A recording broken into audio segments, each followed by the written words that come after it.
Hey gang, I got some news for you pertaining to the negotiations in this lockout between the Players Association and the owners.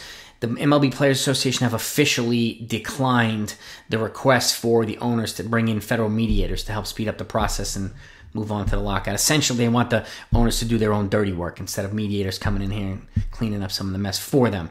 I'm going to read, this is the statement directly from the MLB Players Association. It says, 2 months after implementing the lockout, and just 2 days after committing to players that a counterproposal would be made, the owners refused to make a counter and instead requested mediation. After consultation with our executive board and taking into account the variety of factors, we have declined the request. The clearest path to a fair and timely agreement is to get back to the table. Players stand ready to negotiate. And they're right. The MLB owners did say they would make a counter 2 days ago, and now they're saying no. So they went back on their word, and that's why they're bringing in mediators, essentially, basically do their dirty work for them. So I see why the Players, Association would reject that. I would too, personally. And the fact is, they're going to have to come to the table, and they're going to have to make some bigger concessions. The union has been willing to make some concessions. The owners are going to have to do the same thing. All right, you want baseball, then you're going to have to, pay the young kids. You're going to have to do some things. I mean, how much is enough, guys? How much is enough?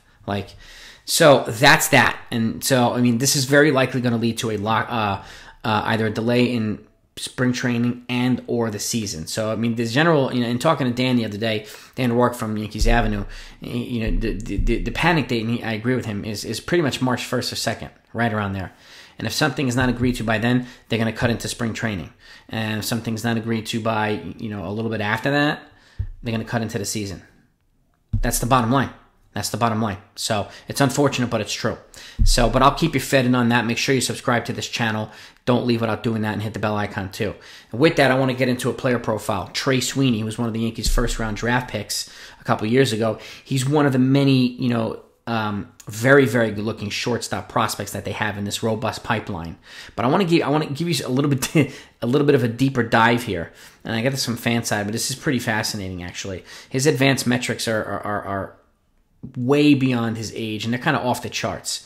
And this is going to be an analytics person's dream. So listen to this, okay? This is based on his 2021 stats, versus other players who were drafted. Contact rate, he's in the 99th percentile, okay? Swing decisions, he's in the 99th percentile. Peak exit velocity, the 96th percentile. Sweet spot rate, hitting the ball in sweet spot, 93rd percentile. And quality of contact, the 98th percentile, which basically means this kid is a diamond. He's a steal for the Yankees. And if he keeps progressing along the way he is, he might be shooting up the farm just like Anthony Volpe was doing. Now Rachel Balkovic is going to have a chance to manage him. He's in single A, and and if he progresses well, he'll likely move up to Double A at some point, and maybe even further. But, and Double A is generally the spot where if you get there and you do well there, then you have a more clearer path to the majors. But this kid right here looks very, very good. And just imagine at some point, if they don't bring in a Correa or Story or whatever, even whatever, it's stopgap shortstop. But let's just say they trade for Matt Olson instead of bringing in a shortstop. And then at some point you have Sweeney, Volpe, and a guy like Oswald Peraza, if he's not traded, occupying the infield, or Oswaldo Cabrera or something like that, or at the very least Sweeney and Volpe in that infield playing third or short or second or combination of the two. And then you have someone else, DJ LeMahieu, being the super utility guy. And these guys, you have a young dynamic nucleus, and now you're talking like a nucleus like the Blue Jays have with Vlad Jr. and Bo Bichette and guys like that, Kevin Biggio. This is what the Yankees are kind of building. And again, right up the middle, they're building a pipeline of shortstops and building a pipeline of center field type guys. If they only need to build a pipeline of catching prospects, and they're going to be in really, really good shape. But this is a clear sign of why the Yankees farm is working their way back up into the top 10 in the major leagues. But I wanted to share that insight with you. Trey Sweeney, don't sleep on him.